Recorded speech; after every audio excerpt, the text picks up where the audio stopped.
So I welcome you to episode 3 in the series of 7 videos to introduce the Betmaster and the idea behind it. So we have 7 episodes, we are inside the third. First one is the idea of the Betmaster, the second one is basic mathematics, third one is the calculation methods, we are in here. Fourth is the simulation function, fifth is maintenance of the strength of the participants. The sixth is how to verify with statistical methods, how to verify your calculations have been good, or how to check them and improve them. And the seventh one would be on results the Betmaster Tool produced over the years. So the third one is the calculation methods. So what are we going to do? We have those participants and we have their evaluations. We have to turn those strengths into figures somehow, so we can calculate something we can calculate with. We take the example football, which is for now the heart of the Betmaster. We will go to other sports, and I've done them already, but now we focus on football for the first in the first place. The expectancy values we have are goals, because good football is decided by goals. A game is decided, a competition is decided by goals. So we try to determine how many goals we expect for team 1 and for team 2 to score within this game. It's important to understand that there is a discrete distribution, so they can only come in 0, 1, 2, 3, 4 goals for either team, and still we would have fractions of expectancies, which means you can never have 1.7 goals. If you expect them for a team, why do I expect them? It can't be 1.7.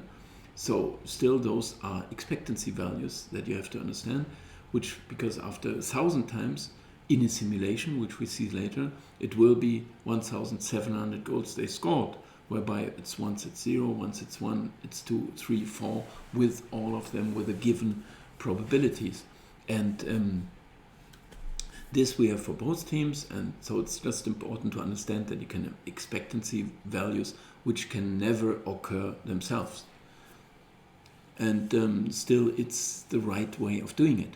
The strengths of the teams are being individually reflected as well by goals to score and goals to concede that I expect for them, but it's not going to be their own responsibility because they have an opponent. So I have to take the strength of team 1 and compare it with the strength of team 2 and make an expectancy for this one game with a mathematical approach or formula to turn this into for this one game. But there's also the thing, of course, apart from how strong they are, which is of course the driving factor, but there's still this thing playing at home or playing away from home, so we have to take care of that. So it makes it a bit more complicated, but still it's everything mathematically verified and approved. It's working, which we see also later in the statistical method, the video where we can approve that. And we have the strength of the teams, and we also have the home and away strength, more or less, right? So we have to take this into account.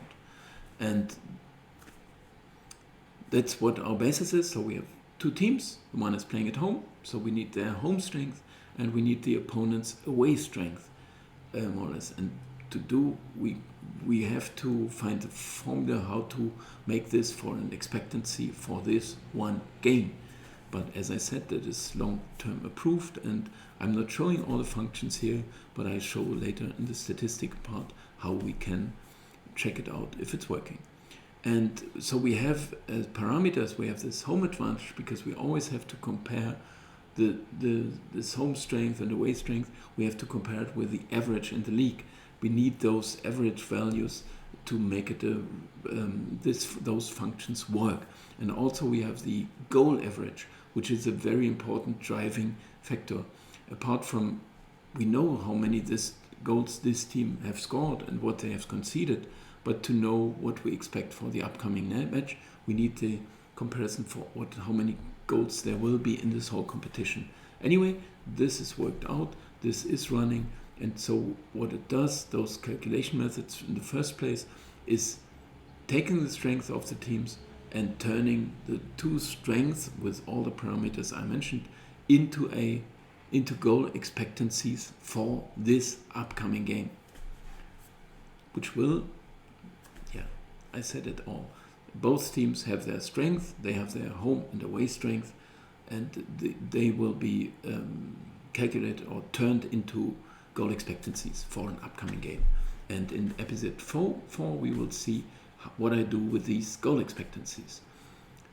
Anyway, thanks for watching and welcome you back and for the next episode, and check out the others as well. Like my channel, like the video, and comment on it if you wish to. Thanks a lot for watching. Bye bye.